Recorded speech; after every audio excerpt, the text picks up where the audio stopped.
सुनिए डॉक्टर श्याम सुंदर पाराशर जी की यह अनमोल कथा। आज की अष्टम दिवसीय कथा के भाग 3 में भक्तों आप लोग अक्रूर जी का मोहनाश किस प्रकार से प्रभु के द्वारा किया गया है तथा उन दोनों के बीच हुई उस ज्ञानमयी चर्चा को सुनिए, जिससे आपके जीवन में कल्याण ही होगा। भक्तों, श्री राधे राधे। ले जा रहा है। द्रक्ष्यामि नूनम सुकपोलनाशिकम। कपोल पर ध्यान पहले क्यों गया? क्योंकि ये चाचा जी हैं भगवान कृष्ण के, और चाचा का स्थान पिता तुल्य होता है। तो भगवान पर वात्सल्य उमड़ रहा है, मेरा बच्चा, मेरा भतीजा। वो भगवान है, वो सर्वेश्वर है, ये मालूम है, पर रिश्ते में तो मेरे भतीजे हैं। और जब बच्चों पर बहुत स्नेह उमड़ता है तो हम सबसे पहले उसके गाली पकड़ते हैं, कपोल पर वात्सल्य बरसाते हैं। इसलिए अक्रूर जी के हृदय का जो वात्सल्य है वो कपोलों पर दृष्टि जा रही है। सुकपोल नाशिकम स्मितावलोकारुण कंजलोचनम। एक एक अंग का ध्यान कर रहे हैं और ध्यान में इतने डूब जाते हैं कि प्रेम समाधि लग जाती है, घोड़े शांत खड़े हो जाते हैं। अब कोई हाँके नहीं तो घोड़े कैसे चले? कई घंटे बीतते हैं तब होश आता है, तब घोड़े हाँकते हैं, जिसके कारण रथेन गोकुलम प्राप्त सूर्यश्चास्त गिरिम नृप। ब्रज में वृंदावन में पहुंचते अक्रूर जी को सूर्यास्त हो गया। दोनों भैया गैया दोहने के लिए जा रहे थे, शाम का वक्त था। दूर से गैया दोहने के लिए जाते हुए दोनों भैया दिखाई पड़ गए। ददर्श कृष्णम रामं च ब्रजे गोदोहनम गतौ पीत नीलांबरधरौ शरदं गुरुहेषणम्। मानो शरद पूर्णिमा पर दो चंद्र एक साथ उदय हुए हों, एक नीलांबरधारी दूसरे पीतांबरधारी। पीत नीलांबरधरौ। दोनों भैयाओं को दूर से देखते ही दौड़ करके अक्रूर जी प्रभु के चरणों में गिरे। भगवान ने उठा के हृदय से लगा लिए, मेरे चाचा जी आ गए, चाचा जी आ गए। दोनों भैया एक एक हाथ पकड़ के नंद भवन में लाए, उच्चासन पर बैठाए, चरण धुलाए, भोजन पवाए, अतिथि भवन में लाए, प्रेम से सैया पर सुलाए। दोनों भैयाओं ने चरण दबाए। चाचा जी अब बोलिए, अचानक कैसे आए? अक्रूर जी बोले, प्रभु आप सर्वांतर्यामी हैं, सब समझते हैं, फिर भी पूछ रहे हैं तो बताए देता हूं। और कंस का षड्यंत्र संकेत में समझा दिया। भगवान मुस्कुराए, चाचा जी मामा जी बुलाएं और भांजे न जाएं, ऐसा हो ही नहीं सकता, जरूर चलेंगे, पर यह षड्यंत्र वाली बात किसी को मत बताना, नहीं तो निकलना मुश्किल हो जाएगा। तुरंत गोविंद नंद भवन में बाबा के पास आके बोले, बाबा बाबा हम तो चाचा जी के संग मेला देखे में जाएंगे मथुरा। नंद बाबा बोले, बेटा मैंने आज तक तो को भेजो ना है, कहूं अकेलो, और आज भी ना भेज सकूं। तेरी इच्छा मेला देखने की है तो मैं चलूंगा तेरे संग मेला घुमावे। ठीक है बाबा, तो आप चलियो, मना कोने करिए। तब तो नंद बाबा ने पूरे ब्रज में दुहाई लगवा दी, जो मेला देखो चाहे सवेरे तैयार रह जाए। जन जन में समाचार फैला दिया गया। जहां गोपियों ने सुना गोविंद कल मथुरा जा रहे हैं, इतना सुनते ही गोपियों की नींद उड़ गई। सब अपने अपने घरों से निकल पड़ी और आपस में बैठकर चर्चा करने लगी। सखी तूने सुना, कल दोनों भैया मथुरा जा रहे हैं, जिन कृष्ण के दर्शन में पलक गिरना भी हमारे लिए असह्य हो जाता है। त्रुटिर युगायते त्वाम अपश्यता। गोविंद के दर्शन में त्रुटि का व्यवधान भी युग के समान प्रतीत होता था। वे कृष्ण यदि मथुरा जाएंगे तो कब लौट के आएंगे कोई भरोसा नहीं, हम कैसे रहेंगे? एक बोली, बहन हमारे तुम्हारे सोचने से कुछ नहीं होने वाला, होगा वही जो विधाता ने हमारे भाग्य में लिखा होगा। तब तो सब गोपियां विधाता को कोसने लगेंगी। ये विधाता भी बड़ा निर्दयी है। अहो विधाता तब न क्वचित दया संयोज्य मैत्र्या प्रणय न देहिना तांश्चा कृतार्थान विउनंच पार्थकम विक्रीडितम तेर भक्त चेष्टितम यथा।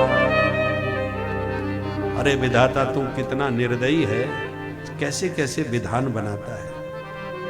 तेरा स्वभाव हमें बच्चों जैसा लगता है। छोटे छोटे बच्चे गुड्डा गुड़िया बनाते हैं, फिर उनके विवाह रचाते हैं, घंटों तक उनके साथ खेलते हैं, और मन भर जाए तो फटाफट तोड़ फोड़ के फेंक देते हैं। तू भी हमको अपना खिलौना समझता है, जब मन भरा फोड़ दिया। अर्भक चेष्टितम, बच्चों जैसी चेष्टा है तुम्हारी। एक बोली, बहन विधाता को मैंने नहीं देखा, पर इस अक्रूर को देख रही हूं। ये ना आता तो हमारे गोविंद कहीं नहीं जाते, यही लेने आया है। दूसरी बोली, बहन मुझे तो इसके नाम में ही शंका होती है। नाम किसने रखा था इसका? अक्रूर। ये तो महाक्रूर है। क्रूरस्त्वमक्रूर समाख्य यास्मनस् चक्षुर्हि दत्तम हरसे वताज्ञवत। इस प्रकार गोपियां रात भर व्याकुल रहीं, और जैसे प्रातः हुआ गोविंद निवृत्त होकर के चलने के लिए रथारूढ़ हुए। गोपियों ने देखा तो भाग करके रथ को घेर लिया। अक्रूर जी किंग कर्तव्य विमूढ़ होकर के भगवान की ओर देखने लगे। प्रभु क्या करूं? भगवान ने रुकने का इशारा किया और खड़े होकर गोपियों को प्रेम से समझाया। तांस्तथा तप्यतीन वीक्ष्य स्वप्रस्थाने यदोत्तमः सांत्वयामास सप्रेमयि आयास्य इति दौत्यकैः। देवियों, 1-2 दिन की बात है। आज जाऊंगा, कल मेला देखूंगा, परसों घर वापस आ जाऊंगा। सिर्फ 2 दिन की बात है। इसमें इतना अधीर और व्याकुल क्यों होते हो? जहां गोपियों ने देखा कि गोविंद स्वयं जाने के लिए उतावले दिखाई पड़ रहे हैं, तो तुरंत मार्ग छोड़ दिया। अब उसमें बोली, बहन तत् सुख सुखित्वम, जैसे इनको सुख पहुंचे हमें वही करना चाहिए। तुरंत मार्ग छोड़ दिया। अक्रूर जी ने वायु वेग से एकदम रथ दौड़ा दिया। जब तक धूल भी उड़ती रही रथ की, तब तक निर्निमेष नयनों से निरंतर निहारती रही ब्रज गोपियां। यावत आलक्ष्यते केतुर यावत रेणु रथस्य च। मानो ब्रज बामाओं का मन माधव के साथ मथुरा निकल गया। एक हथों सो गयो श्याम संग, मन गया। अक्रूर जी गोपियों की इस व्याकुलता को देखकर विचलित हो गए। ब्रज गोपियों के प्राण धन कृष्ण को मैं कैसे छीन करके ले आया, देखो। और लेके कहां जा रहा हूं? उस दुष्ट दुरात्मा कंस के पास। ये तो कितने प्यारे सुकुमार हैं। यमुना का निर्मल जल दिखाई पड़ा तो बोले, प्रभु आप आज्ञा दो तो एक डुबकी मैं भी जमुना जी में लगा लूं। भगवान बोले, अवश्य। और अक्रूर जी जैसी जमुना जी में प्रवेश करके डुबकी लगाए तो दोनों भैया जमुना जी के भीतर बैठे नजर आए। अक्रूर जी घबराए, तुरंत उछल के बाहर देखा, दोनों भैया रथ में बैठे दिखाई पड़े। डुबकी मारी तो जमुना जी के भीतर भगवान चतुर्भुज नारायण बन गए और दाऊ जी शेष की सैया बन गए। सनकादिक ऋषि प्रकट होकर स्तुति करने लग गए। अक्रूर जी समझ गए ये कौन है, ये तो मैं भूल ही गया था। चरणों में गिरे और पूरे 1 अध्याय में 30 श्लोकों के द्वारा दिव्य स्तुति की। नतोस्मि हम त्वाखिल हेतु हेतुम नारायणं पुरुषमाद्यमव्ययम् यन्नाभिजातादरविन्दकोशात् ब्रह्मा विरासी यते सनो। बहुत प्यारी स्तुति। लौट के आए, माधव मुस्कुराए, चाचा जी नावे में बड़ी देर लगाए। अक्रूर जी बोले, सरकार देर तो आपने लगवाई, अब मैं आपको भली भांति पहचान गया। मेरी प्रार्थना है आपको मेरे घर चलना होगा। भगवान बोले, चलूंगा पर पहले मामा जी से मिलूंगा। ठीक है प्रभु। बातों बातों में रथ पहुंच गया मथुरा। जो मथुरा वासियों को पता चला कि गोविंद आए हैं तो पूरे शहर में हल्ला मच गया। ए बहना को गोवर्धन उठावे वारो आ गयो, हे बहना वो पूतना कुमार वे बारो आ गयो। सब नर नारी निकल पड़े। ढाए धाम काम सब त्यागे, ढाए धाम काम सब त्यागे, मनहु रंक निधि लूटन लागे, मनहु रंक निधि लूटन लागे।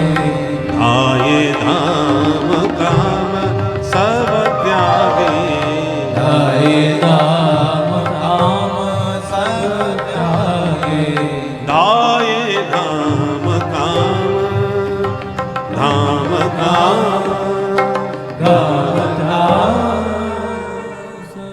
सब अपने काम धाम छोड़ छाड़ के नर नारी ने एक झलक पाने के लिए निकल पड़े। जिस गली में गोविंद ने जाएं उसी गली में सुंदरियां सुमन वृष्टि से स्वागत करने लग जाएं। ब्रजवासी भी आए थे मेला घूमने के लिए, दौड़ के कन्हैया थे, बोले लाला हम आए हैं मेला देखने। भगवान बोले तो चलो। ब्रजवासी बोले लाला तेरे ऊपर बड़े फूल बरस रहे, चक्कर का है भैया, कछु रिश्तेदारी है।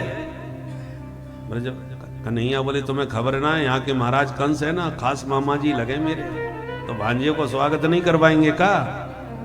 ब्रजवासी बोले ओहो ये बात है। चोरे लाला तूने पहले चोना बताई के तू भांजो लगे बाको। अरे पहले बताई होती तो बढ़िया वाली बगलबंदी पहन के हम छले छबीले राजकुमार बन के आमते, तेरे मामा देखते तो वो भी कहते हाँ कोई मेरे भांजे आए। अब इन पुराने कपड़न में तो भिखारी जैसे दिखेंगे। भगवान बोले तो चिंता काय क्यों करो, मामा जी मेरे राजा हैं, तुम्हें जो चाहिए मोई बताओ, सब व्यवस्था है जाएगी यहाँ पे। अच्छा तो लाला सबसे पहले तो पोशाक दिलवा, बढ़िया चकाचक कपड़े होने चाहिए। ठीक है भाई। 4 कदम आगे बढ़े तो सामने से कंस का धोबी आता दिखाई पड़ा।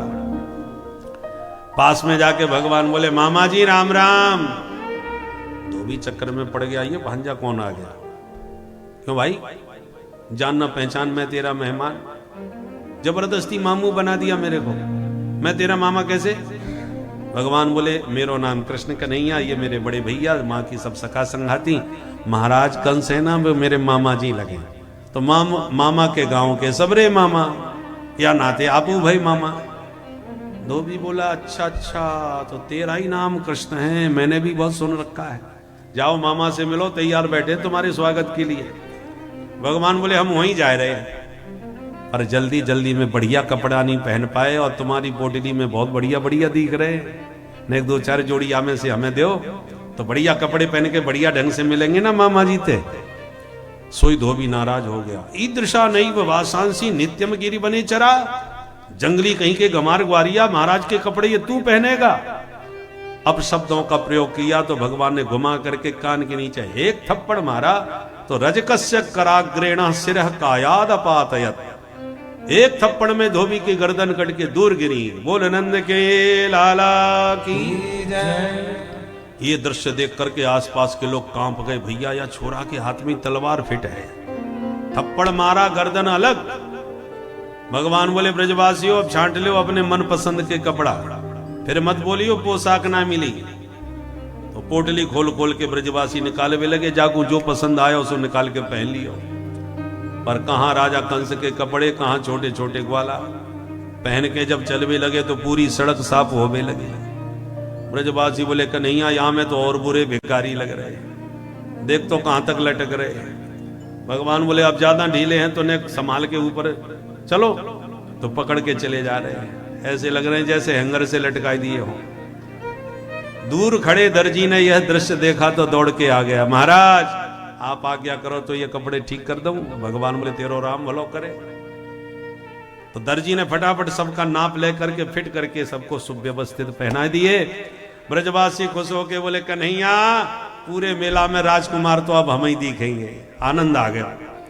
भगवान बोले दर्जी भैया तेने ब्रजवासी खुश कर दिए, बोल का चाहिए तो को मांग इनाम। दर्जी ने मन में सोचा धोबी को जो इनाम मिली वो तो हमने देख ली, अब हमें न जाने क्या मिलने वाला है। हाथ जोड़ के बोला सरकार आपकी दया दृष्टि बनी रहे, मुझे सब कछु मिल गया। भगवान हाथ उठा के बोले जाओ हमारा आशीर्वाद है, खूब फलोगे। सो आप देख ही रहे हो दर्जी आजकल कैसे फल फूल रहे हैं, जितने को कपड़ा उससे ज्यादा सिलाई, माला माल है गए दर्जी भगवान के आशीर्वाद से। भगवान बोले ब्रजवासियों और बताओ कोई कमी? ब्रजवासी बोले पोशाक तो बड़ी जोरदार है गई, वन्य कसर रह गई। कहा बोले गले में न फूलन की माला और गिर जाए सोई माला माल है गए। चलो माला पहनवाए। ततः सुदामनो भवनम मालाकारस्य जगमतु। श्रीमद् भागवत में 3 सुदामा है, एक तो ब्रज में, एक मथुरा में, एक द्वारका में, तीनों धामों में 3 सुदामा। जो ब्रज में है वो श्रीदामा के नाम से जाने जाते हैं, श्रीदामा को ही सुदामा कहते हैं। और मथुरा में माली का नाम सुदामा है, जो भगवान को माला पहनाता है और भगवान के नाम की माला बनाता है, वो परम भक्त है भगवान का। और तीसरे सुदामा ब्राह्मण हैं, जो द्वारकाधीश से मिलने के लिए कल आप विस्तार से उनका चरित्र सुनेंगे। और आज भी हमारे बीच में सुदामा जी महाराज पधारे हैं। तो सुदामा नाम से लगता है भगवान को कोई विशेष प्रेम है। भगवान के 3 धाम हैं, वृंदावन, मथुरा और द्वारका, और तीनों में सुदामा है। ततः सुदामनो भवनम मालाकारस्य जगमतु। सुदामा नाम के माली के घर आज मथुरा में भगवान ब्रजवासियों को लेके पहुंचे। माली मुग्ध हो गया माधव का दर्शन करके, सारी मालाएं उठा लाया और प्रभु सहित सारे ब्रजवासियों को धारण कराया। भगवान ने भी उसे पराभक्ति का आशीर्वाद दिया, आगे प्रस्थान किया। और बताओ ब्रजवासियों अब कोई कमी? ब्रजवासी बोले पोशाक भी जोरदार, माला भी जोरदार, बस ने कसर और है। अब का कसर पड़ गई भाई? बोले कन्हैया सुनो माँ तो अच्छो ना लगे, माथे पे थापक थगुआ चंदन और पुतवा दे, सुई चकाचक आनंद आ गया। ठीक है भाई। 4 कदम और बढ़े तो सामने से टेढ़ी मेढ़ी कुबड़ी चली आ रही, 3 जगह से टेढ़ी। दूर से ही भगवान ने आवाज लगाई, अरे सुंदरी जी। कुब्जा ने जिंदगी में पहली बार ये संबोधन सुना। घर से निकलते ही सब कुबड़ी कुबड़ी कह के बुलाते थे, आज ये सुंदरी कहवे वालों कौन आ गए भाई? कुब्जा ने ध्यान से देखा तो दौड़ी चली आई, महाराज आपने बुलाई? भगवान बोले हाँ सुंदरी, हमने ही आवाज लगाई। आपको परिचय का है? तो बड़े प्यार से परिचय दिया।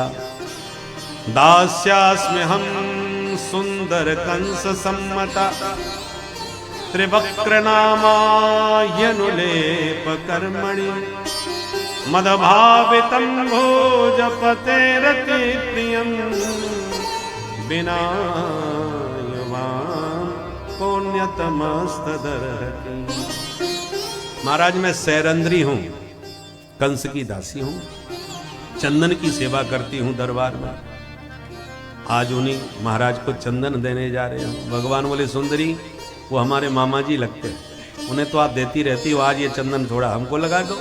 कुब्जा बोली आपने तो मुंह की बात कह दी सरकार, मैं लगा दूं? हाँ जरूर लगाओ।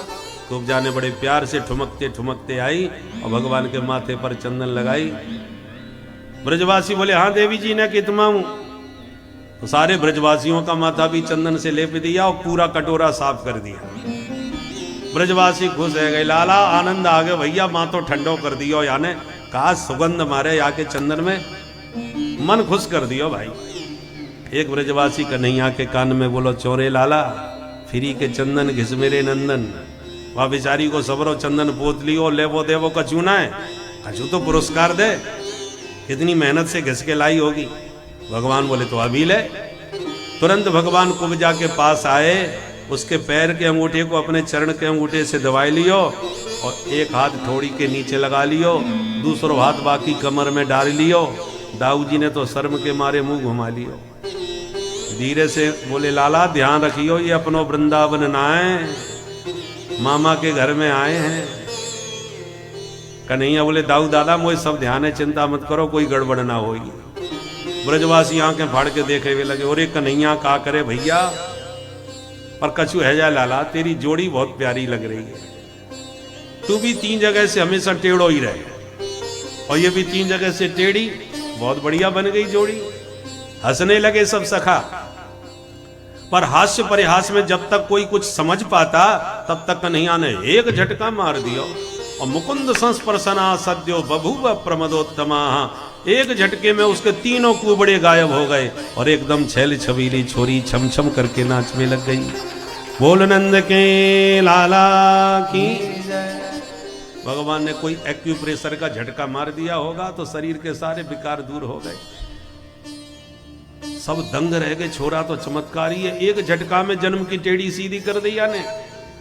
पीतांबर पकड़ के प्रभु से प्रणय निवेदन किया कुब्जा ने कि प्रभु पधारो मेरे घर। भगवान बोले आते हैं, पर पहले मामा जी से मिले आए फिर आते हैं। आश्वासन दे के आगे बढ़े। ये जो धोबी था ये भी रामावतार का था, जिसने अपवाद खड़ा किया जानकी जी के नाम पर कि नाहम विभर्मि त्वाम दुष्टाम असतिम परवेशमगाम स्त्री लोभी बिभ्रियात सीताम रामो नाहम भजे पुनः। अपनी पत्नी को डांटता हुआ बोला मैं वो स्त्री लोभी राम नहीं हूं जिसने इतने दिन लंका में रहने के बाद भी अपनी पत्नी जानकी को स्वीकार कर लिया।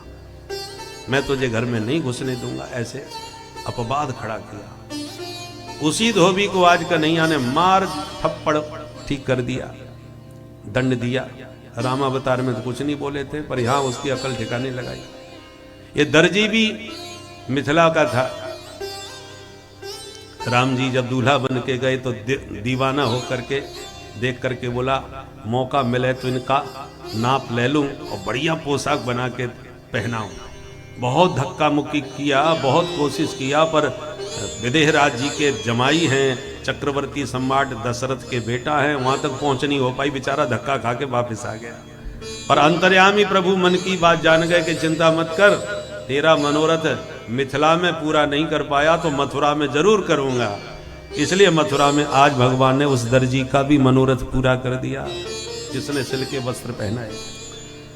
और ये जो कुब्जा है यही सूपनखा थी, भगवान से मिलना चाहती थी, परंतु इसमें काम क्रोध लोभ भरे हुए थे, इसलिए 3 जगह से टेढ़ी पैदा हुई कुब्जा के रूप में।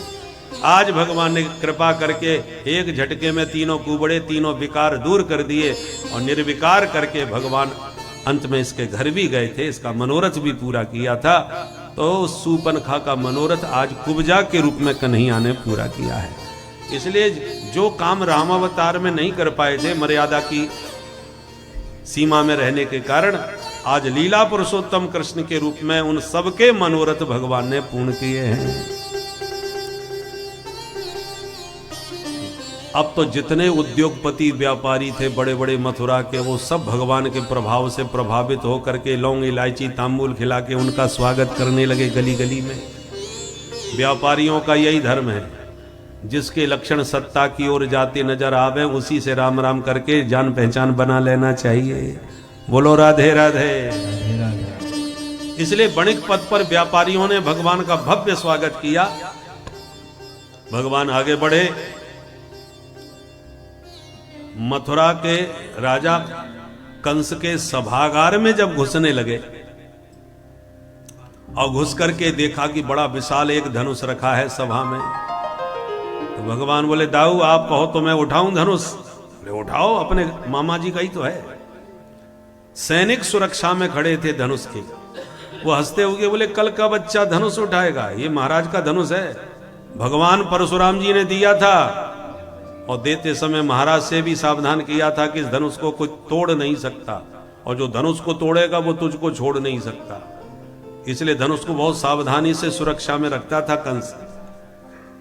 जब सैनिक हंसने लगे तू क्या उठाएगा? दाऊ जी बोले कन्हैया ने को उठा के तो दिखाई दे। गोविंद तुरंत धनुष के पास आए और एक झटके में बाएं हाथ से उठाए। करेण बामेन सनील मुद्रतन सज्जम चकत्वा निमिषेण पश्यता।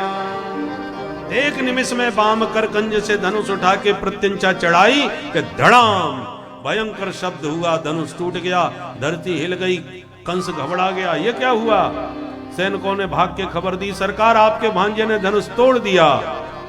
कंस को विश्वास हो गया कि हमारी भी गारंटी खत्म, अब मैं बचने वाला नहीं हूं, अब ये कृष्ण मेरे को नहीं छोड़ेगा। बाबा परशुराम जी का वचन याद आ गया। डर के मारे कंस का बुरा हाल, हर काली चीज में काला काला बंसी वाला दिखाई पड़ने लगा।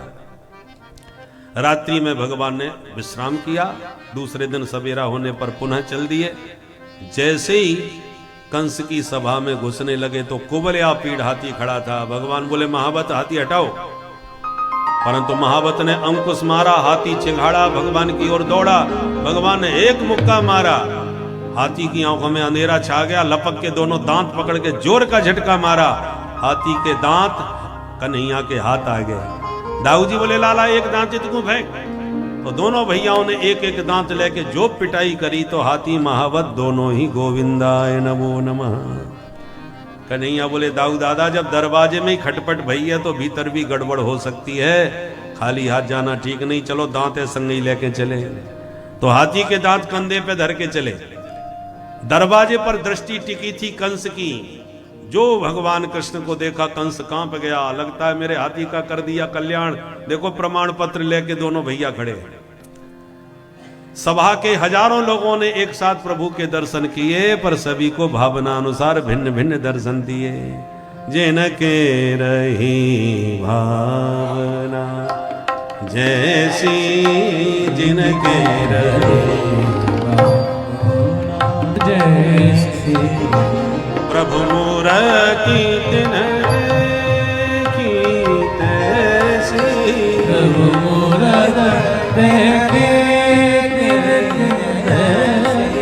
जिनके रही भावना जैसी, जिनके रही भावना। मल्ला नाम सनिर्णयाम नरवर स्त्रीणां स्मरो मूर्तिमान्, गोपानां स्वजनो सतां चिदभुजां, शास्ता स्वपित्रो शिशु, मृत्युर्भोजपते विराट विदुषा, तत्त्वं परम योगिनां वृष्णीनां वरदेवते विदितो रंगं गतः सागरज, भावना जैसी, भावना रही भावना। भावना अनुसार सबने भिन्न भिन्न दर्शन किए। पहलवानों को वज्र के समान दिख रहे हैं, स्त्रियों को कामदेव के समान दिख रहे हैं, कंस को यमराज के रूप में दिख रहे हैं, संतों को योगिंद्र मुनींद्रों को परम तत्व के रूप में भगवान का दर्शन हो रहा है। चाणूर ने भगवान को चुनौती दी, कृष्ण हो जाए दो दो हाथ। भगवान बोले शर्म है कि बाजार में बेच खाई, हम बच्चे हैं, तू पहाड़ जैसा पहलवान। चाणूर बोला बातें मत बना कृष्ण, न बालो न किशोरस्तम बलश्च बलिनांबरः, तू पहलवानों का भी पहलवान है कृष्ण, मैं जानता हूं तुझे, हिम्मत है तो आ मैदान में। ब्रजवासी दौड़ के बोले कन्हैया डर पियो मत, हम काय को आए तेरे संग में, दिखा दे पूतना बारे हाथ। भगवान बोले ये बात, तो फिर आजा मैदान में। बद्ध्वा परिकरम शौरी, बांध के पीतांबर कमर में कूद पड़े कन्हैया अखाड़े में। तो बले न सह मुष्टिका, मुष्टिकासुर बलराम जी के साथ भिड़ गया। अब तो जो मल्ल युद्ध प्रारंभ हुआ, हस्ताभ्याम हस्तयोर बद्ध्वा पदभ्यामेव च पादयो, हाथ से हाथ पैर से पैर पंजे से पंजे कस गए, भयंकर द्वंद्व युद्ध प्रारंभ हो गया। इधर भी दोनों भाई, उधर भी दोनों भाई, उधर चाणूर मुष्टिक, इधर कृष्ण बलराम, दोनों एक एक से भिड़े हो गए। बड़ी देर तक युद्ध चला, कोई निर्णय नहीं हुआ। कंस पागल होने लगा, बहुत ऊंचे सिंहासन पर बैठा बैठा चिल्लाने लगा, चाणूर मार चांटा कर दे चकनाचूर। जोश में आया, चाणूर ने एक मुक्का भगवान की छाती में लगाया। भगवान बोले एक मिनट, तूने मुक्का मारा है तो एक चपत मेरी भी चाख ले। और भगवान ने दौड़ के कान के नीचे एक चांटा मारा, एक चांटे में ही चारों कोने चित्त गिरा, चकनाचूर हो गया चाणूर। बोल चाणूर मर्दन भगवान की जय। दाऊ भैया ने भी देर नहीं लगाई, दौड़ के एक मुक्का सिर पर जमाया, एक मुक्के में मुष्टिकासुर भी ढेर हो गया। सल तो सलाए, उन्हें भी परलोक पहुंचाए। कूट नाम का दैत्य आया तो दो मुक्के में कूट को भी कूट दिया। बाकी के पहलवान अपने आप ही प्राण बचा के भागने लग गए। पहलवानों में भगदड़ मच गई तो कंस और ज्यादा पागल हो गया, चिल्लाने लग गया, पकड़ लो इन दोनों बच्चों को, जिंदा ना जाएं, इन्हें मारूंगा, इनके बाप को मारूंगा और आज अपने बाप को भी मार डालूंगा। सोई भगवान समझ गए इसका बैलेंस बिगड़ गया, संतुलन बिगड़ गया। भगवान ने एक छलांग मारी, कंस के सिंहासन पर पहुंच गए गिरधारी, पकड़ के मामा की चुटिया हिला डाली। कंस की चुटिया पकड़ के जब हिलाने लगे तो कंस थर थर कांपने लगा। सुखदेव जी वर्णन करते हैं, चाणूरे मुष्टिके कूटे सले तो सल के हटे, सले कौशल के हटे, सले कौशल के हटे। ऐसे सा प्रभु मल्ला सर्वे प्राण परीप सभा, सर्वे प्राण परीप सभा, सर्वे प्राण परीप सभा।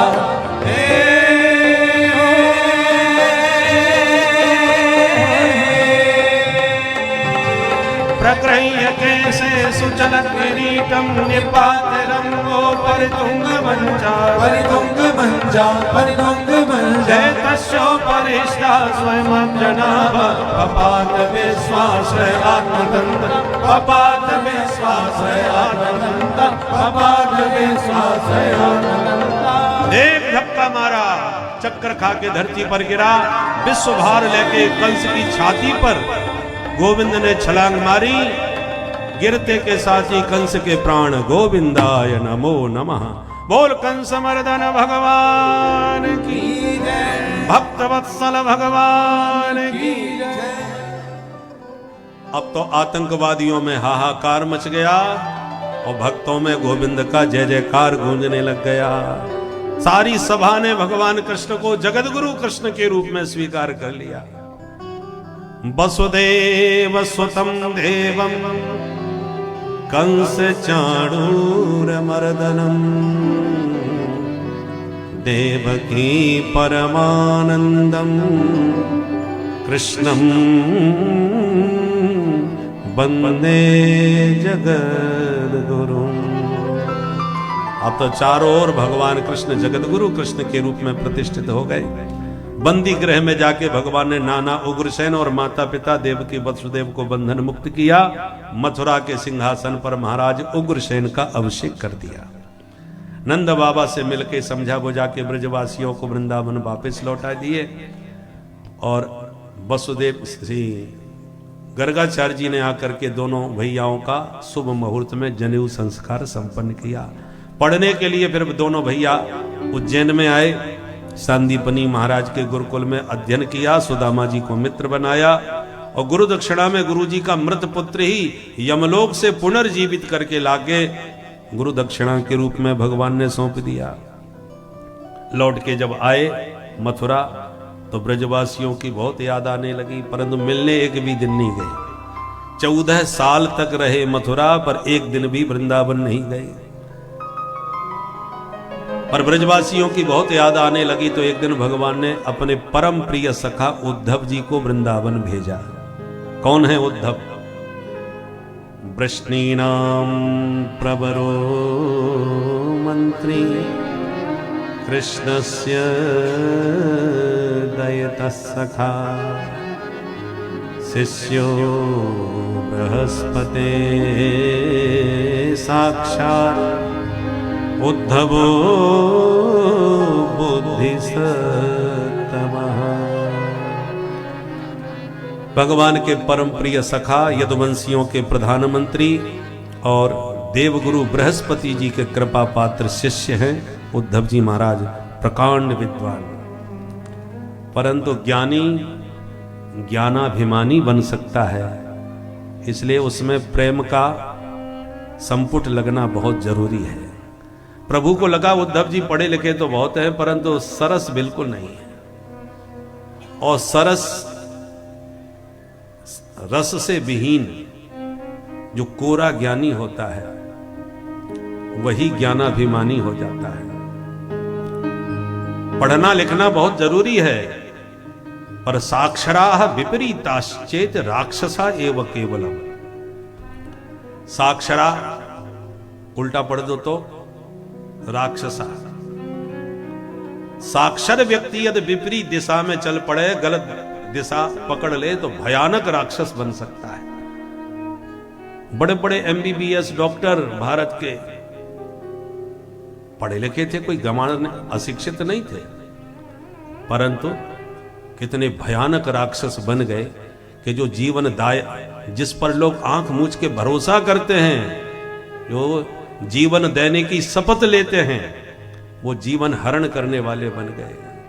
पढ़े लिखे तो थे, परंतु विपरीत दिशा में चल पड़े तुम भयंकर जिहादी बन गए, इतना खतरनाक राक्षस बन गए। इसलिए केवल पढ़ने लिखने से बात नहीं बनती, परंतु सरसः विपरीतोपि सरसत्वम न मुंचति। आपका हृदय सरस है, प्रेम से पगा हुआ है, तो सरस व्यक्ति है तो उल्टा चल भी पड़े, विपरीत दिशा में चला भी जाएगा, तो सरस का विपरीत क्या होगा? कोई फर्क नहीं पड़ेगा। विपरीत भी पढ़ोगे तो सरस ही रहेगा। सरसः विपरीतोपि सरसत्वम न मुंचति। सरस यदि विपरीत भी हो जाए तो अपनी सरसता को समाप्त नहीं करता। इसलिए साक्षर होना अच्छी बात है, पर सरस होना उससे भी ज्यादा जरूरी है।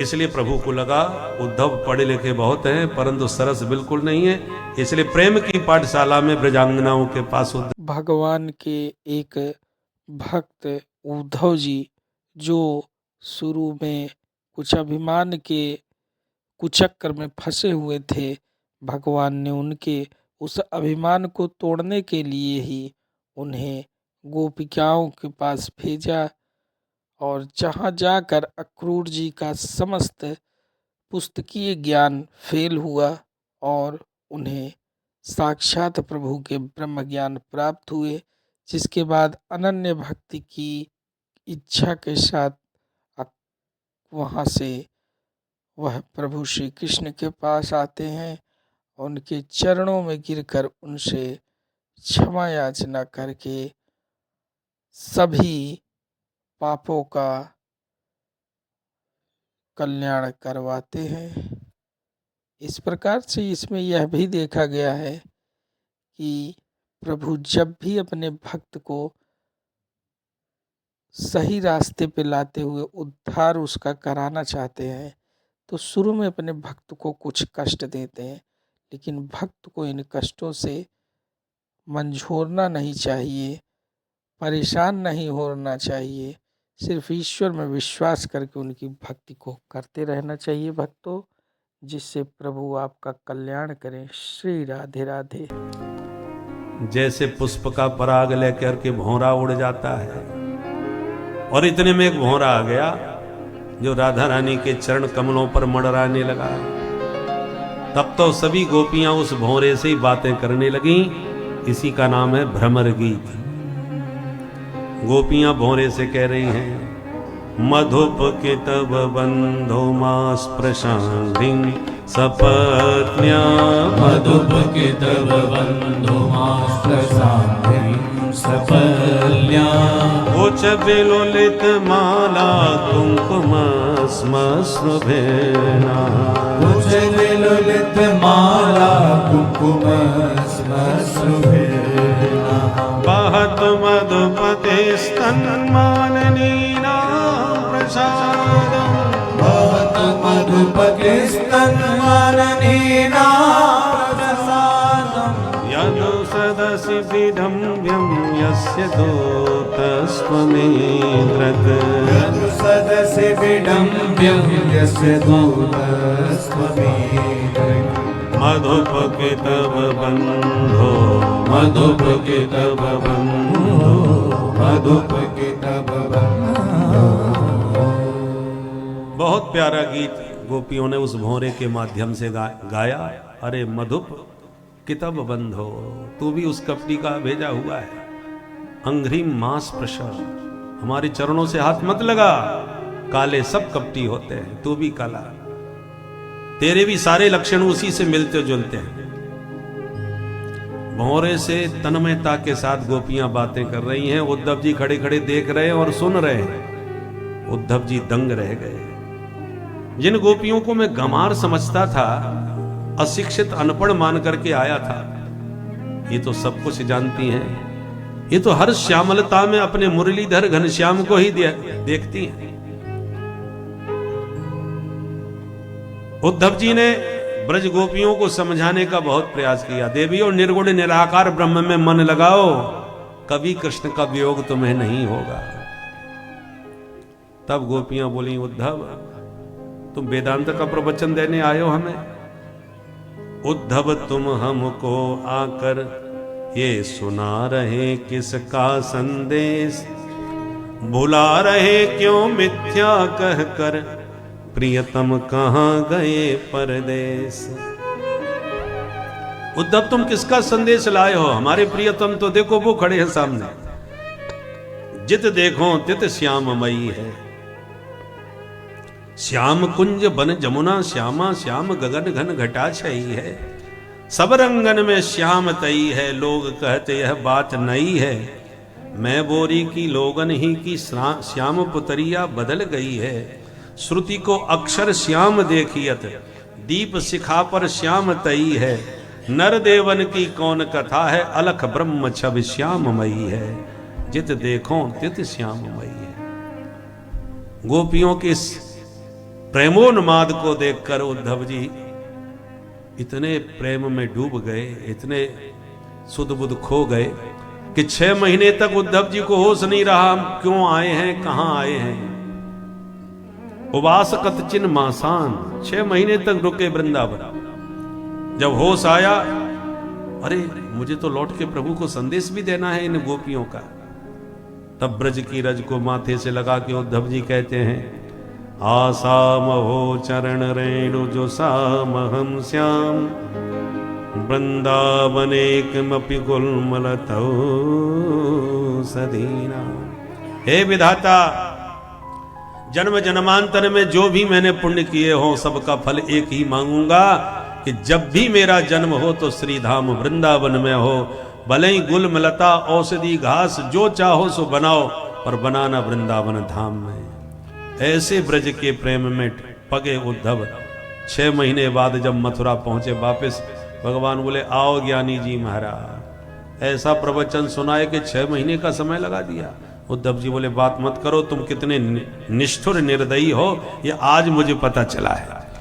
परसों का वचन दे के गोपियों से आए थे, आज बरसों बीत गए। आपको बिचारियों का क्या हाल है, तुम्हारी विरहाग्नि में वो कैसी व्याकुल हो रही है, तुमने कभी सोचा?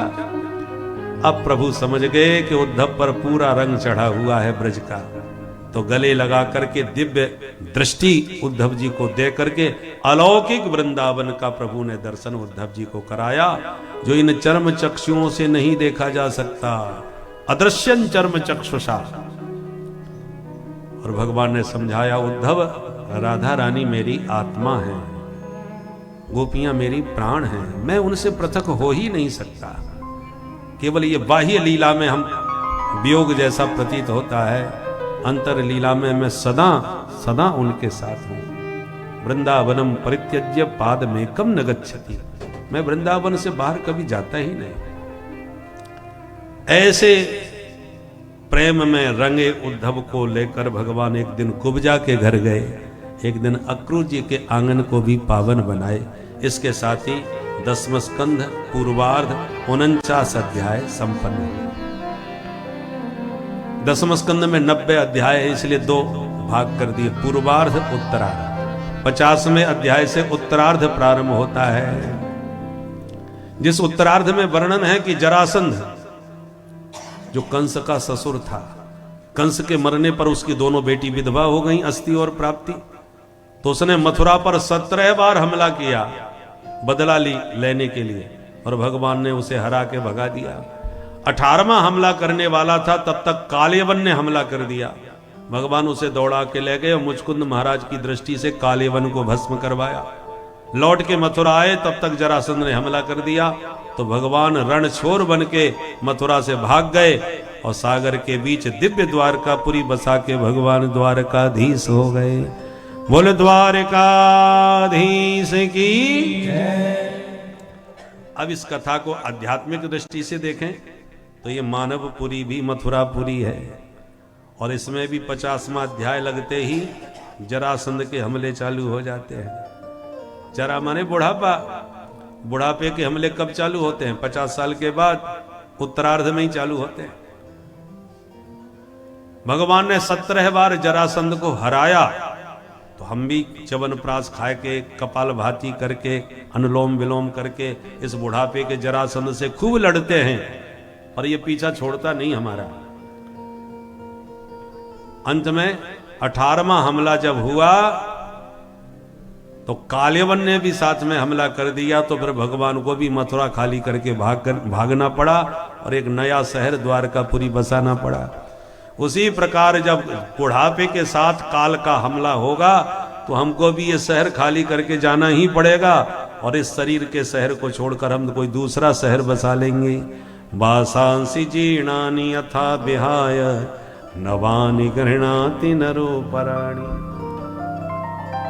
ऐसे ही आत्मा शरीर रूपी शहर को पूरी, हम लोग पुरंजन है ना, एक पुरी को छोड़ के दूसरी पुरी में प्रवेश करते हैं, तो हम भी इस शरीर रूपी मथुरापुरी को छोड़कर दूसरी पुरी बसा लेंगे। अनेक पुरियां हैं ना, जगन्नाथपुरी, मधुपुरी, द्वारकापुरी, मायापुरी। तो हम लोग पुरी घूमते रहते हैं, पुरियों में प्रवेश करते रहते हैं। ऐसे हम लोग पुरंजन इस 84 लाख रूपी पुरियों में प्रवेश करते हुए घूम रहे हैं। प्यार से बोलो जय श्री राधे। अब द्वारकाधीश बन गए भगवान, तो पहला विवाह रुक्मिणी जी से संपन्न किया। कैसे किया, बस 5 मिनट में और सुन लो। अब विवाह शादियों में थोड़ा विलंब तो हो ही जाता है। आज ठाकुर जी का विवाह है, थोड़ा सा विलंब हो गया, कोई बात नहीं। अब कल कथा का विश्राम है, जो 7 दिन न सुन पायो वो कल पूरी कथा ध्यान से सुने, पूरा फल मिलेगा। तो ठाकुर जी का विवाह फटाफट कर देते हैं, क्योंकि कन्हैया के विवाह में ज्यादा देर नहीं लगी। राम जी के विवाह में तो 6 महीना लग गए थे, और तारीख सबको मालूम है, तिथि मालूम है राम जी के विवाह की, विवाह पंचमी सब जानते हैं। कन्हैया के विवाह की तिथि तारीख का कुछ पता नहीं। ये तो चटमंगनी पट विवाह फटाफट कर लेते हैं, इसलिए हम देर नहीं करेंगे, फटाफट ही विवाह कराते हैं। राजा सीत भीष्म को नाम विदर्भाधिपतिर्महान, तस्य पुत्रा भवन पंच कन्यैका च वरानना। विदर्भ देश के राजा महाराज भीष्मक, जिनके 5 बेटा और इकलौती बेटी, नाम है जिसका रुक्मिणी। बेटी सयानी हुई तो 5 पुत्रों से परामर्श लिया पिता ने, बच्चों क्यों ना हम अपनी बिटिया का विवाह द्वारकाधीश कृष्ण से कर दें, हमें वो बहुत पसंद आते हैं। नाम सुनते ही बड़ा बेटा बिगड़ गया, पिताजी उस भगोड़े का नाम मत लेना, रण छोड़ कहीं का, मैदान छोड़ के भागने वाला। आप हमारी बहन का विवाह सोच कैसे सकते हैं उसके साथ, आप बुढ़े हो चुके हो पिताजी, अब आराम करो, हम 5 भाइयों की बहन है, देखना कितना धूमधाम से उसका विवाह करेंगे। बहुत अच्छी बात है बेटा, बच्चे जिम्मेवारी निभा ले, इससे बढ़िया बहुत और क्या बात होगी। अब आज से तुम ही निर्णय करो, जहां करना है करो। बड़ा बेटा उठ के चल दिया और शाम को घर वापस आके कहता, पिताजी बहन जी की परसों बारात आ जाएगी। वाह बेटा, परसों बारात ही आ जाएगी? बोले हाँ, अपना काम ऐसा ही है पिताजी, चटमंगनी पट विवाह, देर का क्या काम। पर ये तो बता कहां से बारात आएगी? बोले मैंने संबंध किया है पिताजी, मैंने। अरे बता तो सही कहाँ? बोले चेदी नरेश दमघोष का बेटा शिशुपाल, उससे बात पक्की करके आया। बहुत अच्छी बात है। पिता बेचारे शांत। बेटा जब ज्यादा होशियारी मारने लगते हैं तो बुजुर्गों को हाथी जोड़ने पड़ते हैं। ठीक है बेटा, जो अच्छा लगे करो। याद रखिए, बच्चों में जोश बहुत होता है और वृद्धावस्था में होश बहुत अच्छा होता है। केवल जोश में होश नहीं रहता, और जोश में जो काम करते हैं वो गड़बड़ हो जाता है। जोश भी जरूरी है और होश भी जरूरी है। इसलिए वृद्धों का होश और युवकों का जोश दोनों मिलके काम करेंगे तो सफलता जरूर मिलेगी। केवल होश तो बहुत है और जोश ही नहीं है तो काम करोगे कैसे? और जोश खूब है पर होश नहीं है तो सब गड़बड़ हो जाएगा। अंधे और लंगड़े जैसी कहानी है। अंधे को दिखाई नहीं पड़ रहा कि कहां भागूं, आग लग गई पूरे शहर में, और लंगड़े को दिखाई पड़ रहा है कि भागना किधर है, पर भाग नहीं सकता क्योंकि लंगड़ा है। तब लंगड़े ने अंधे को बुलाया, जल्दी आ, मैं तुझे दिखाता हूं रास्ता, बताओ किधर जाना है। बोले पहले कंधे पर बैठाओ, मैं तुम्हें लेके चलूंगा। तो अंधे ने लंगड़े को कंधे पर बैठाया, लंगड़ा बताता गया, अंधा दौड़ता गया, दोनों ने अपने प्राण बचा लिए, अग्नि से सुरक्षित हो गए। उसी प्रकार जवानी अंधी होती है, होश नहीं होता। युवकों में और वृद्धों में होश पूरा होता है, परंतु बुढ़ापे में बेचारा कुछ कर नहीं सकता, जोश नहीं रहता। इसलिए वृद्धों का होश और युवकों का जोश दोनों मिलकर के काम करेंगे तब क्रांति सफल होती है। परंतु आज बच्चे जब ज्यादा जोश दिखाने लगे तो बोले ठीक है बेटा करो जो अच्छा लगे करो। पर रुक्मिणी को खबर मिली तो रोती रोती भाभी जी के पास गई, मन की सारी बात कही। मेरे मन मंदिर में तो मुरलीधर माधव बैठे हैं और भैया न जाने कहां बात पक्की करे आए, अब मैं क्या करूं। तो भाभी जी ने कहा बैठ के रोने से कुछ नहीं होगा, कुछ कर। तो क्या करूं ये तो बताओ। बोले कुछ न बने तो पत्र लिख दे। रुक्मिणी ने तुरंत एक 7 श्लोकी पत्र लिख के एक ब्राह्मण को भेंट किया कि पंडित जी जल्दी जाइए और द्वारकानाथ को मेरा पत्र दे आइए। ठीक है बेटी। पंडित जी ने दौड़ लगाई, पत्र लेकर के द्वारकानाथ के दरबार में पहुंचे। भगवान ने खड़े होकर स्वागत किया। पंडित जी ने पत्र दिया, जा जल्दी पढ़ लो महाराज। भगवान बोले आओ आओ, इतना घबरा क्यों रहे, पहले भीतर चलो। अंतःपुर में लाके ब्राह्मण को स्नान कराया, नए कपड़े पहनाए, चकाचक खीर रबड़ी मालपुआ खिलाए और इसके बाद में बोले अब बोलिए महाराज कहाँ से आए। पंडित जी ने कहा पत्र पढ़ लो महाराज, समय बहुत कम है। भगवान बोले ऐसी बात है तो आप ही पढ़ दो फिर। अरे महाराज आपका प्राइवेट पत्र है, आप ही पढ़ो तो ठीक है। भगवान बोले ब्राह्मण मेरे इष्ट देव हैं, आपसे क्या पर्दा, इसलिए आप निसंकोच मेरे पत्र को पढ़ के सुनाए। तो ब्राह्मण खुश हो गए, तुरंत पत्र पढ़ना प्रारंभ किया। रुक्मिणी लिख रही हैं, श्रुत्वा गुणान भुवन सुंदर शृण्वतां ते निर्वेश्य कर्ण विवरई हरतोंगतापम रूपम दृशां दृश्यमतामखिलार्थ लाभम त्वयि अच्युता विशति चेत्रम पत्रपम। दो संबोधन कर रही हैं पत्र में, हे भुवन सुंदर, हे अच्युत। मैंने आपको देखा नहीं है पर सुना बहुत है। तब गुणान श्रुत्वा, इतनी महिमा इतनी प्रशंसा आपकी सुनी है कि कर्ण विवरई, आप मेरे कर्ण विवर में, कर्ण छिद्र में यश के द्वारा, कीर्ति के द्वारा सुनते सुनते मेरे चित्त की भित्ति पर अंकित हो गए हो कि आप ऐसे लगते होंगे। बिना देखे ही मैंने आपकी एक कल्पना का विग्रह धारण कर लिया मन में। अब मेरे मन मंदिर में आप बैठे हैं और हाथ थामने कोई दूसरा आ रहा है, तो शेर के भागों को गीदड़ उठा के ना ले जाए। सरकार आप जल्दी आइए और समय से पहले मेरा पानी ग्रहण करके मुझे ले जाइए। पर मेरे भाई आपके विरोध में खड़े हैं, इसलिए उनको मारना पीटना मत। और बिना झगड़े के बाद कैसे बनेगी उसका भी उपाय मैंने खोज लिया है। क्या?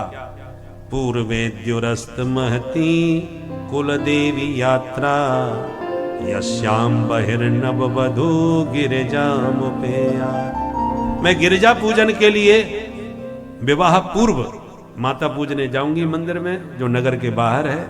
आप उसी मंदिर में मिल जाना तो सारी बात बन जाएगी और बिना झगड़े के सब काम सफल होगा।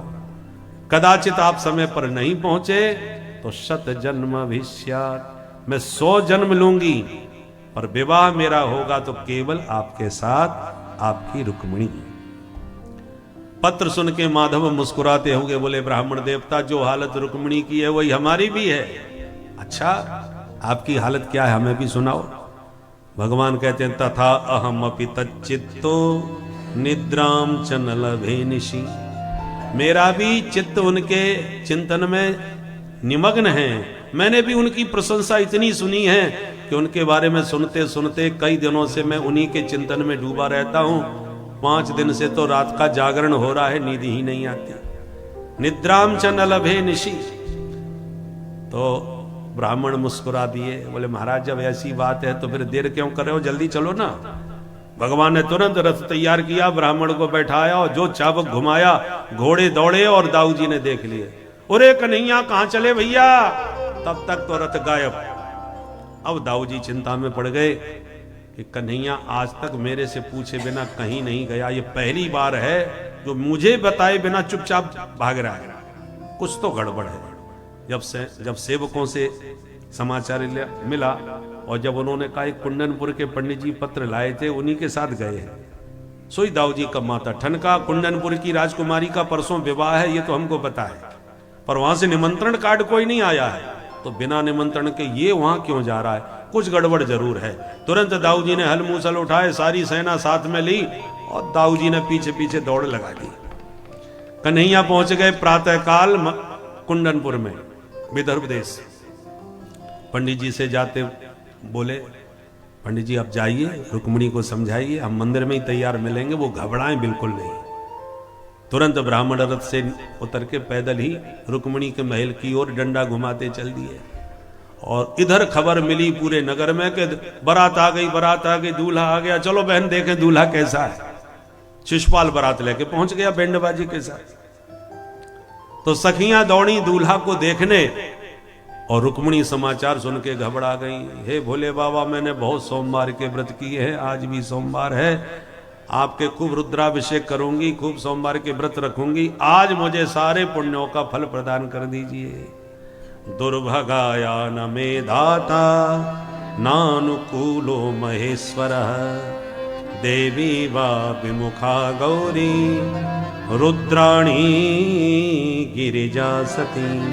तमाम देवी देवता सुमिर रही थी रुक्मिणी। इतने में ब्राह्मण पर दृष्टि चली गई, जो आ रहे थे प्रसन्नता में भरे। आने वाले की चाल और चेहरा बता देता ये बिगाड़ के आ रहा है कि बना के आ रहा है। पंडित जी के मुख पर मुस्कान थी, चाल में बड़ी मस्ती थी। रुक्मिणी समझ गई कि बात बन गई, भाग के आई, ब्राह्मण को प्रणाम किया। महाराज जल्दी बताइए क्या खबर है। पंडित जी बोले खबर तो कुछ नहीं लाया। हे भगवान, तो फिर आपने क्या किया महाराज? पंडित जी मुस्कुरा के बोले घबराओ मत, जिसको खबर भेजी थी तुमने, मैं उसी को पकड़ के लाया हूं साथ में। इतना सुन के तो रुक्मिणी प्रसन्नता में नाच उठी, बार बार ब्राह्मण के चरणों में नमस्कार किया और नमस्कार करके ब्राह्मण को विदा किया।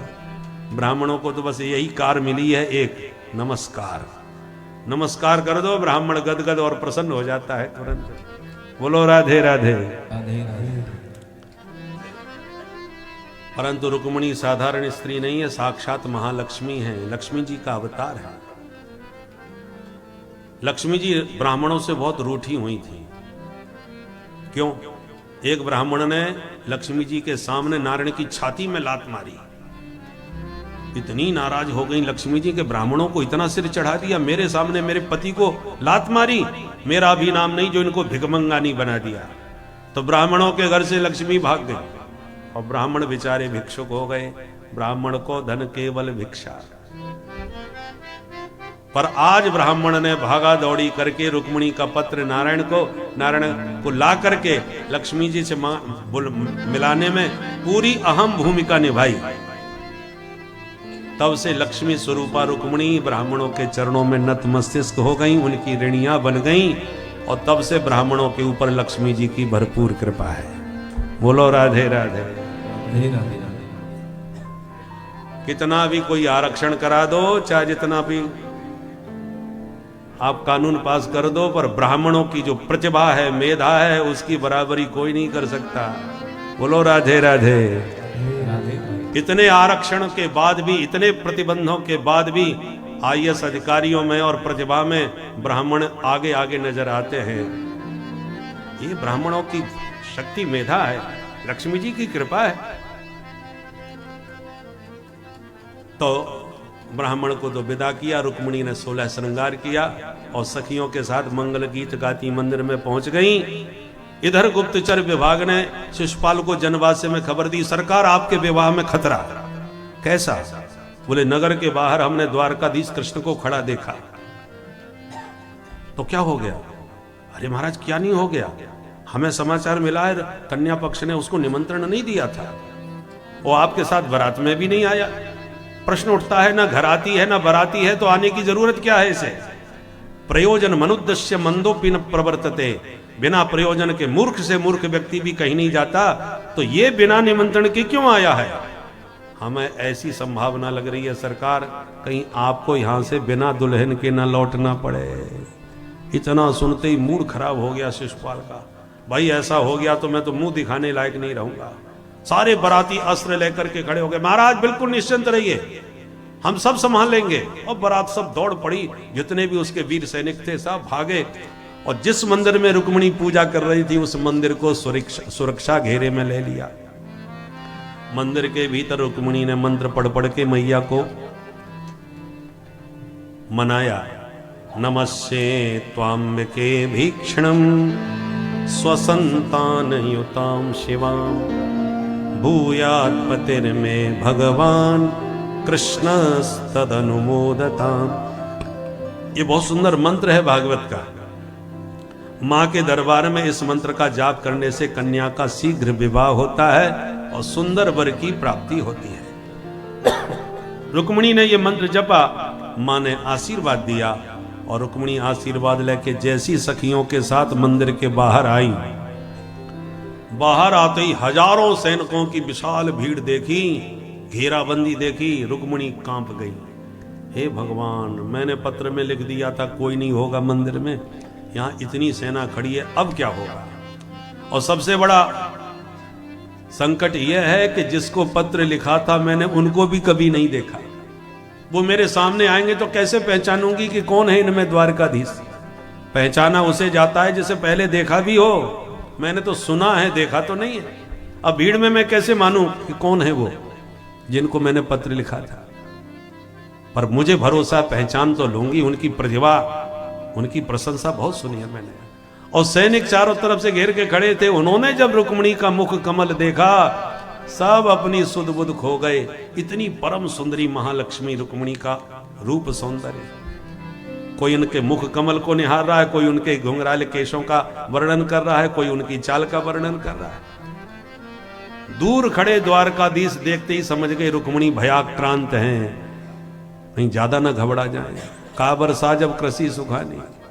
इसलिए तुरंत भगवान रथ से नीचे उतरे और जो सैनिक टुकुर टुकुर रुक्मिणी को देख रहे थे उन्हीं के साथ में भगवान खड़े हो गए। और रुक्मिणी चारों तरफ हर सैनिक पर इसलिए दृष्टि घुमा रही है कि इनमें वो कौन है जो लेने आए हैं।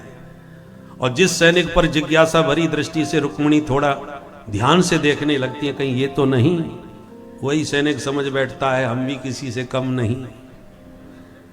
और रुक्मिणी की घूमती दृष्टि जैसी द्वारकाधीश से टकराई, आंखें चार होते ही भगवान ने मुस्कुरा के हाथ हिला दिया, घबराओ मत, हम ही हैं। और जो हंसते मुस्कुराते हाथ हिलाते हरि को देखा, रुक्मिणी तुरंत पहचान गई, निश्चित रूप से यही है मोर पिच्छद वाले। और भगवान को देखते रुक्मिणी के मुख पर मुस्कान आ गई, डर भाग गया। तो मुस्कुराती रुक्मिणी को देखकर बचे खुचे होश भी सैनिकों के समाप्त हो गए। और भगवान सबके बीच में से निकल के रुक्मिणी के पास पहुंच गए और रुक्मिणी का हाथ पकड़ के रथ की तरफ ले जाने लगे। और सैनिक चित्रलेखे से देख रहे हैं, आप उसमें कह रहे चाल देखो कितनी प्यारी है, एकदम गजगामिनी है, एकदम हंसगामिनी है। और भगवान हाथ पकड़ के रथ में बैठा लिए रुक्मिणी को। सैनिक कह रहे रथ भी देखो क्या कमाल का है, एकदम सोने से जगमगा रहा है। दूसरा कहता है तू रथ देख रहा है, घोड़े नहीं देख रहा, कितने सुंदर हैदराबादी घोड़े हैं, कान देखो कितने खड़े हैं। कोई रथ की प्रशंसा, कोई घोड़े की प्रशंसा कर रहा है और भगवान हाथ पकड़ के रुक्मिणी को बैठा लिए रथ में और स्वयं बैठ करके चाबुक घुमाए तो घोड़े एकदम हवा में दौड़े। सैनिक बोले वो देखो रथ कैसा दौड़ा चला जा रहा है, घोड़ों की चाल देखो क्या उच्चई श्रवा के समान है। दूर तक रथ निकल गया, तब धीरे धीरे होश आया। सैनिक बोले भाई वो तो सब ठीक है पर हम लोग क्यों खड़े हैं। एक बोला हाँ किसी काम से तो चले थे। तीसरा बोला मुझे याद है हम लोग रुक्मिणी की रखवाली के लिए आए थे ना। अरे हाँ तो रुक्मिणी कहाँ। जो सखियां खड़ी थी वे हंस के बोली भांग पी के चले थे क्या सोमवार में, भोले बाबा की बूटी खा के निकले थे। अरे रुक्मिणी वो गई उनके साथ। तब होश आया, अरे लेगो लेगो पकड़ो पकड़ो भागो भागो।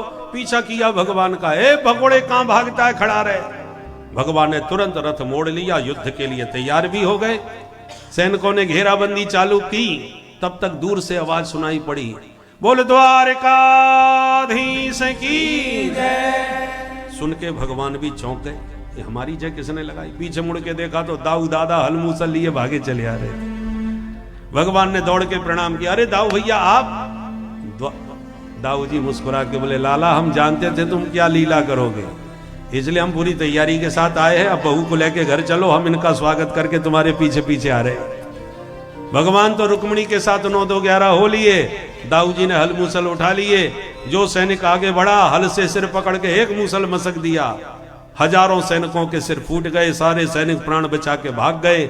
जनवासे में जाके रोते हुए शिशुपाल से बोले, सरकार अनर्थ हो गया। क्या हुआ? बोले, आपके होने वाली दुल्हन को द्वारकाधीश ले गए। शिशुपाल तलवार तान के बोला, दुष्ट कहीं के, तुम लोगों ने क्या किया? सैनिक बोले, सरकार हमने भाग के उसे पकड़ लिया, पर ऐन वक्त पर उसका बड़ा भाई हलमूसल वाला आ गया, उसने सबका सिर फोड़ के रख दिया। महाराज बड़ी मुश्किल से प्राण बचा के भाग के आए। शिशुपाल बोला, धिक्कार है मेरी जिंदगी को, कितना बढ़िया बैंड बाजी लेकर के और बढ़िया मेकअप करवा के दूल्हा बन के सज के आया था, सब पर पानी फिर गया। ऐसी जिंदगी से तो मर जाना अच्छा है, मैं तो आत्महत्या करके यहीं मर जाऊंगा, आप लोग मेरी यहीं समाधि बना देना। ऐसे रोने लगा। तो जरासंध बारात में आया था, हाथ पकड़ के अकेले में ले जाके बोला, क्या मूर्खता की बात कर रहा है, मुझे देख, इसी कृष्ण ने 17 बार मुझे लगातार हराया, पर बंदे ने हिम्मत नहीं हारी, तो 18वीं बार मैंने भी उसे हरा दिया। अरे जय पराजय तो होती रहती, हार कभी हिम्मत नहीं हारना चाहिए क्षत्रिय को। तब शिशुपाल को शांति मिली कि हमसे भी बड़े बड़े बेशरम बैठे हैं भाई, हमारा मित्र 17 बार हारा बैठा है फिर भी नहीं मरा, तो मैं पहली हार में क्यों मर जाऊं। हिम्मत आ गई और दुल्हन के डोले में स्वयं बैठ गया मुंह छुपा के, और रोते रोते मुंह छुपा के अपने घर गया। और तब से पानी पी पी के 100 गाली भगवान को सुनाने लगा शिशुपाल। इधर भगवान दुल्हन को लेके जब द्वारका में पहुंचे, द्वारका के नर नारियों को पता चला कि द्वारकानाथ दुल्हन लेके आए हैं। तब तो घर घर में मंडप सज गए और मंगल महोत्सव नर नारी मनाने लगे। अब हमारे बीच में भी द्वारकानाथ दुल्हन लेके पधारेंगे और हम लोग भी मंगल महोत्सव मना करके उनका अभिनंदन, स्वागत और वंदन करेंगे। आइए मिलकर के सब मस्ती में गाएं और द्वारकाधीश के दुल्हन के साथ दर्शन पाएं। बोल दुल्हा सरकार की जय। देखिए सब लोग बैठे रहिए, सब लोग खड़े ना हो, नहीं तो फिर दर्शन में बाधा पड़ेगी। बैठे बैठे ही सबको दर्शन मिलेंगे। ठाकुर जी सामने आने वाले हैं, आप लोग दर्शन पाएं, परंतु हड़बड़ी बिल्कुल ना करें, प्रेम से गाएं। ऐसे बर को क्या बरूं जो जन में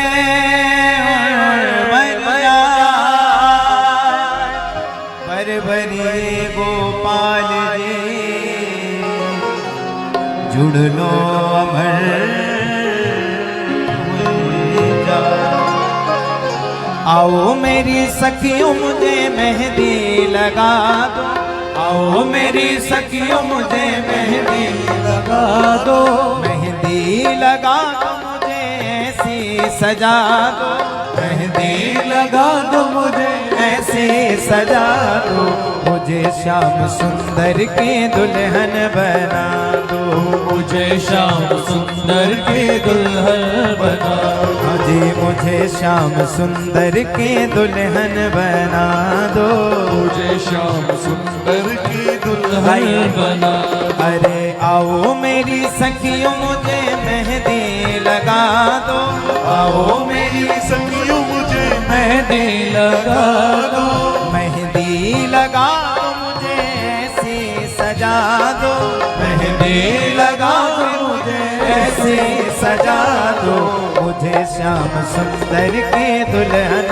बना दो, मुझे श्याम सुंदर के दुल्हन बना। बोलो दुल्हा सरकार की जय हो। ऐसे नहीं मस्ती में तालियों की सेवा करते हुए रुक्मणी मैया जय हो।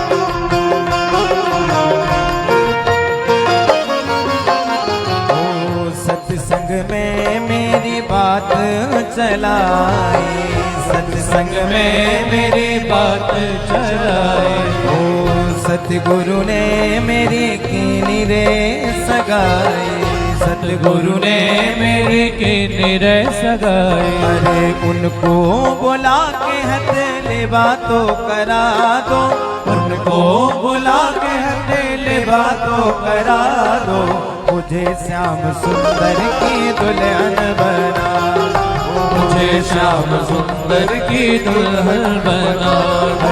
आओ मेरी सखियों मुझे मेहंदी लगा दो, आओ मेरी सखियों मुझे मेहंदी लगा दो, मेहंदी लगा दो मुझे ऐसी सजा दो। द्वापर में जब प्रभु कृष्ण भगवान के रूप में अवतारित हुए तो उस समय उनका सांसारिक नाम कृष्ण पड़ा, वासुदेव पड़ा, किंतु द्वादश अक्षर मंत्र जो कि सतयुग के समय का भी है, उसमें पहले से ही प्रभु का मंत्र जो है ओम नमो भगवते वासुदेवाय, यह द्वादश अक्षर मंत्र अनादिकाल से चला आ रहा है।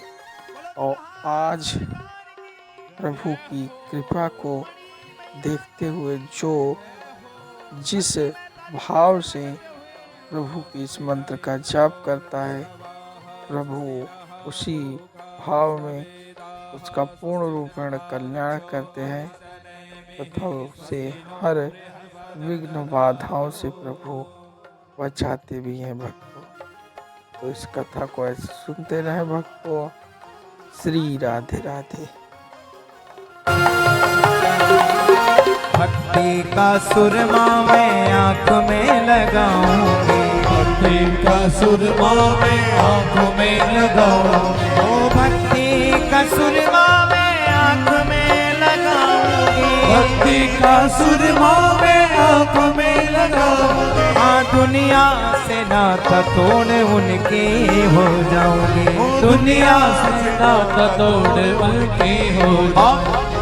सतगुरु को बुला के मेरे फेरे तो पड़ा दो, सतगुरु को बुला के मेरे फेरे तो पड़ा दो। एक बार दोनों हाथ उठा के मस्ती में गाइए।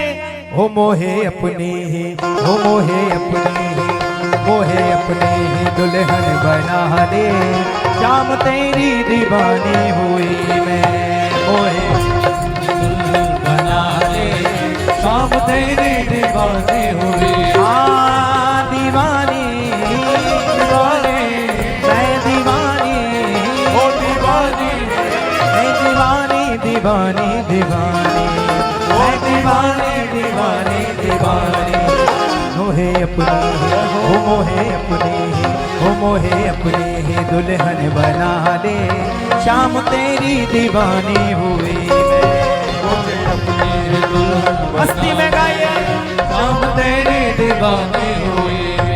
ओ मैं तो माँ के गिवा के बन गई, काका बन गया मेरा, तो माँ के गिवा के बन गई और काका बन गया मेरा। रसिया की छलिया की सजना की सैया की, रसिया की सजना की छलिया की सजना ओ की, रसिया की छलिया की सजना की सैया की, रसिया की छलिया की छलिया की सजना तो भाग्य की बातें बन गए और काका बन गया मेरा, तो भाग्य की बातें बन गई और एक बार दोनों